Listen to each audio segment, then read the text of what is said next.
It was absolutely not surprising to me whatsoever. Prosecutors believe a 36-year-old suspect killed a man to practice killing his ex-wife in Brown's Edition last year. We have new details tonight on that case.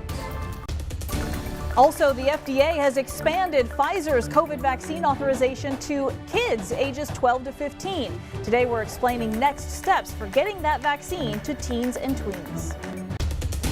We are tracking a few showers across areas of northeastern Washington and northern Idaho. They're not going to stick around, and I've got warmer weather in your forecast next.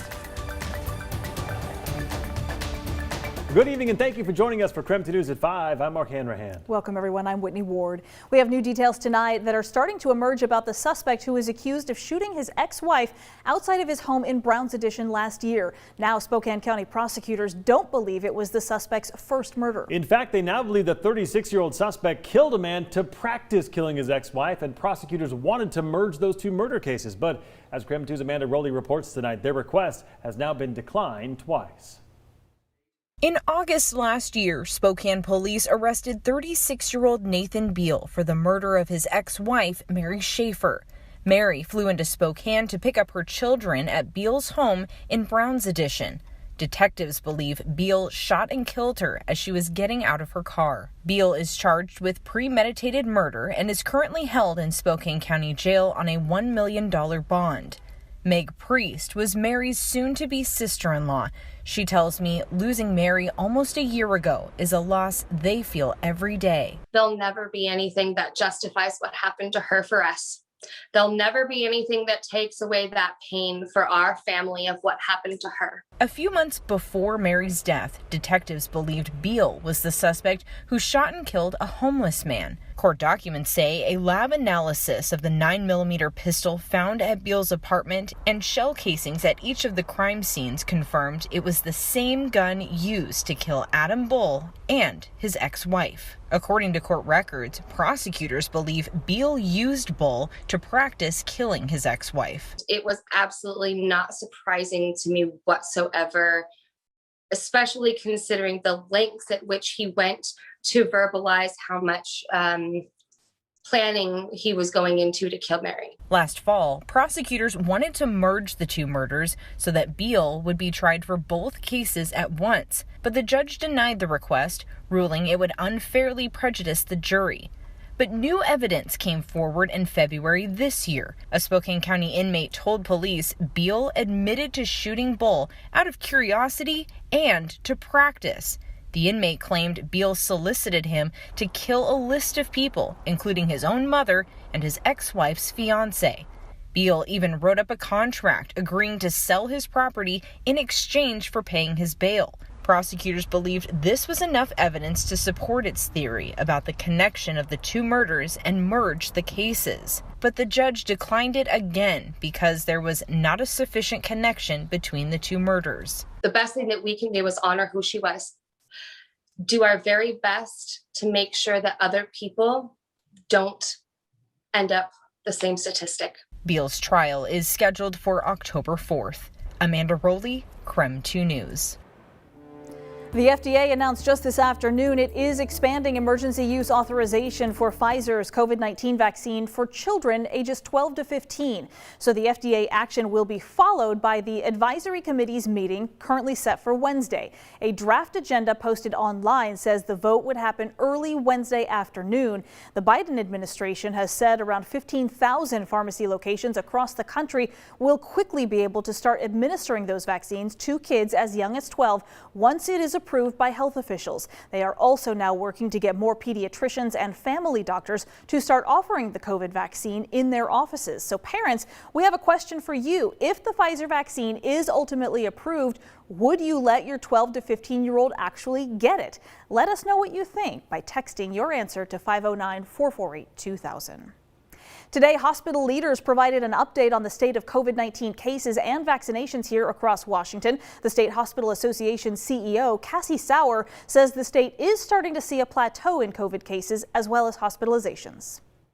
2 weeks ago when we spoke with you, we were seeing a really sharp jump in hospitalizations across the state, and that we are still concerned for sure about the level of hospitalizations. We don't like it. It's higher than we would like, but it has not, that acceleration has declined. So we have seen kind of a plateauing of cases, it looks like. So that is good news when it comes to concerns of the fourth COVID wave in the state. She also emphasized that the fourth wave is stoppable, even with new COVID variants.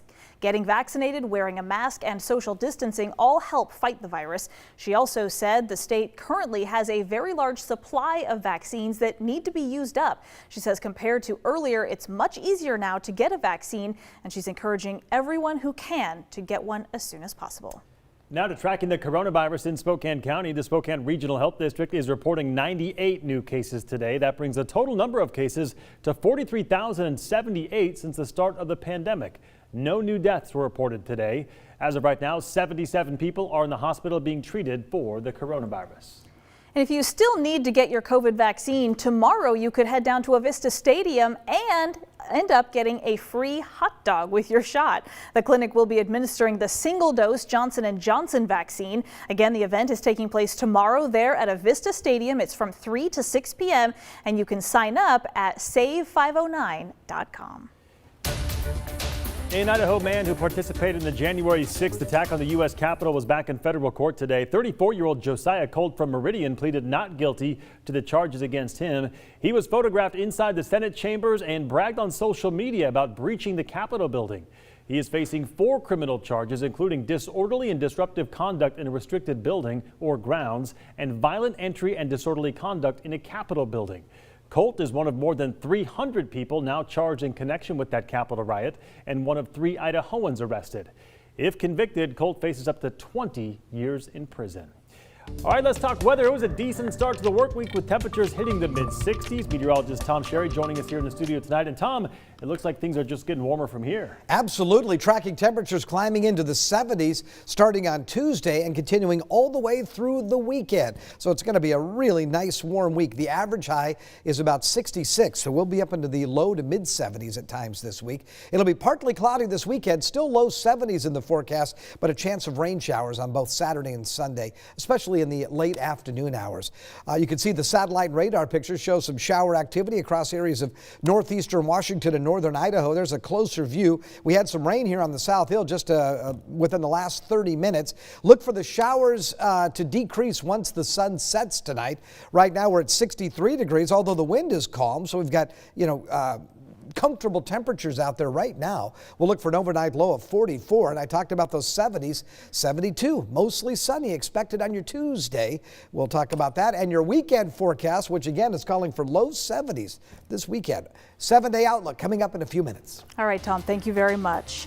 Robocalls, they are the #1 complaint to multiple government agencies, and research shows last month alone Americans tried to dodge an estimated 147 million of those calls. And the numbers are often so high because of automation. If you just get a 0.01% rate of people that start to take that message seriously, and of those, if just 1% of those progress to the next step, you've scored pretty big. So coming up tonight at 6 o'clock, how automation works, plus step-by-step directions for you to put a dent in some of those numbers and make sure you don't become the next victim. Join us for our special report tonight on KREM 2 News at 6.